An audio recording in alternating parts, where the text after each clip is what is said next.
in the seaside cities of Jableh and Tartus, which until now had been relatively insulated from Syria's 5-year war.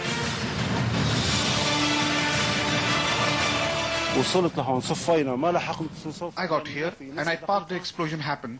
I was standing here. There was a car behind me that got burned. I saw martyrs on the ground. I couldn't get my car out or anything. Thank God after all. But this is not destiny. These are terrorist acts. The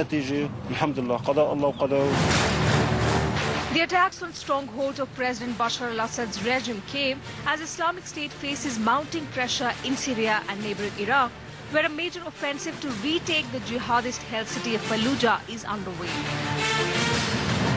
Syrian Observatory for Human Rights monitors said 100 people were killed in Jableh and another 48 in Tartus to the south.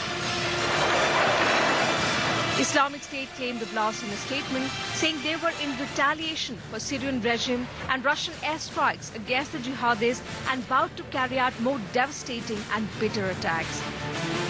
Islamic State is not known to have a presence in Syria's coastal provinces, where its jihadist rival, the Al-Qaeda-affiliated Al-Nusra Front, is much more prominent. But Islamic State, notorious for using deadly sleeper cells to attack its enemies, suggested the creation of a Wilayat al-Sahel, or Islamic province, for the coastal area. The early morning attacks began at a bus station in Tartus, where regime ally Russia has long maintained a naval facility. The observatory said a car bomb exploded, and as people began to flock to the site, 2 suicide bombers detonated explosive bells. Around 15 minutes after the Tartus blast, 4 explosions rocked Jableh further north. The observatory said a car bomb and 3 suicide attackers targeted the bus station, a hospital and a power station. We went to help the injured. Once we got closer to the car, an explosion took place inside the hospital. When the explosion took place, we returned back for 5 minutes.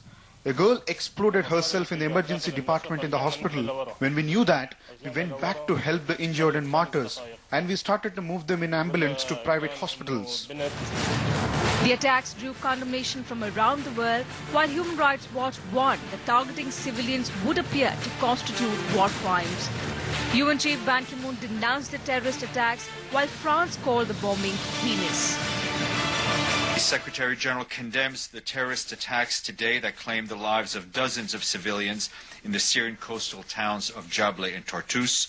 The Secretary General also takes note with great concern of the escalating military activity in many parts in and around Damascus. The violence, particularly in Daraya, Aleppo and Idlib, and in the northern countryside of Homs, especially Al-Hula, is causing mounting civilian casualties. U.S. Secretary of State John Kerry spoke to Russian counterpart Sergei Lavrov by phone and urged him to press the Syrian regime to halt its attacks on Aleppo in the north and Daraya near Damascus. The Kremlin said the attacks demonstrate yet again how fragile the situation is in Syria and the need to take energetic measures to relaunch peace talks. World powers have struggled to rekindle UN-brokered peace negotiations, which fizzled in April when Syria's opposition walked away in frustration at